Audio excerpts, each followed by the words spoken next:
ye wo oye awumo yade ma jaleti babi makobi aboze so ibase manyala te usade lo pati wo asaboka me o yade ma jaleti babi makobi aboze so ibase manyala te usade lo pati wo nyama tiesi enti megi kame esemi nyama temi anati o awi makobi aboze so ibase manyala te kuso e bote wo akuna mese wo ni bu edo tuo panyo ne ma me wo ko takwa nyinyi keme yego na hoji mesaga yewu abeso pon ye to niwu kuso adelo wo to wo o wo nono ada bo to wo pe yi mo bere o wo ba wi mo chato ti do ni o ko lele ya bori se wo ba wi mo ya bi ma ja so o mo me mo se kalabo bo to wo abagulo pe ye wo oye bo ti egun mo pọ̀tọ̀ gẹ́gẹ́ yán àánú ẹ́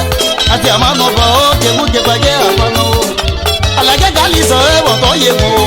oyè bọ̀ tí àgùn mọ́ tún lè kọ́ lè lè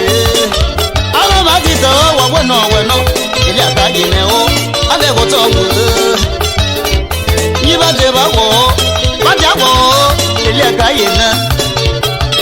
pẹ̀lú nẹ̀ máa nẹ̀ wọ̀ kọ́ ó ẹ má yàn án lọ àkúnà rẹ̀ ṣe wò ó tẹ̀sí kẹ́sì máa yẹ lọ ẹ́ bọ̀ tí àgùn mọ́ akuna meje wo koma na bese me ko mo kata le bele oye me ko mo de asoko sanyi wo ti jana wo o ti amuma ane wo to wo banyo ne ma me wo ko wo ma nya ne lo banyo ne ma da wo ko ya gora za lo ko lele ko to mo ane wo ti amuma o ji ka be we ye go ade pa bo ti mo lo ke bu bo no yamba mi se lo wa ne wo ye yamba ma ko ye wo je wo ye ta ba ya so ko le le o mo si aye na o no bo no ide bo be di na bo to wo o li se bo bi so ku na me ke o se ka e ma ne lo me ko mo o ye ba mu lo pa ye wo asina se bo to ye wo bo ti agun ma me yi ko le se mi asibe na bebe komo asobete o kuna mese wo ti janjo so me komo o bayi oje bodi enu o bayi ko le se mi bayi ko le se mi bayi ko le se mi yade ma jaleti babi makobi aboze so ibase manyala te usade lo pati wo lo be to fila o nya ko jalete wilo wevo agbe apo Bertil oh Aguero Martial Assi Gauthier Fagi Bondo Ngaba Akuba dize mamigo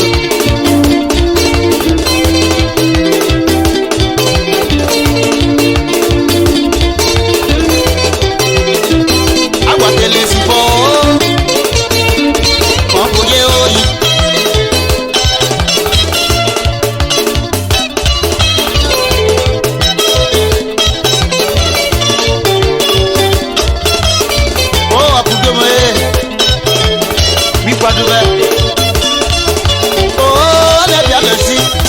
yiyene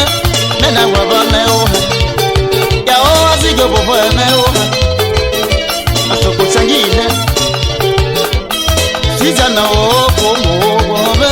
bayi kamesem adunisi o be komo bisi o akopalo mala bobo obu ya bisha o be komo wo me akuna mese o akuna ze bujoyene bayi kamesemi ile agaye ne o Padele Gabriel o me ko mo o ti àwọn mo me yi ko le se o ya o ne wo to wo ya o aye wo to wo se ka se va se bo to mo o wo no no ko no le ma ye wo ko ati asi o ko gbe me ko mo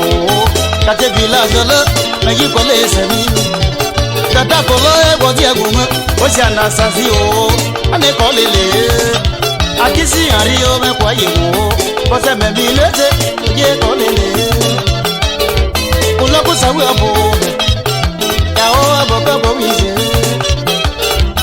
kame o te dade me lo ye no lo lo ne bo na do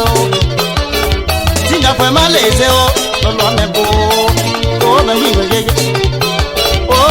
e wu me bo ha ma se ka li o ko na na ma ye bo ka bi do me ni ko ko le le o mo se aye lo no bo no no akuna me se o mama joli o kuna wo se o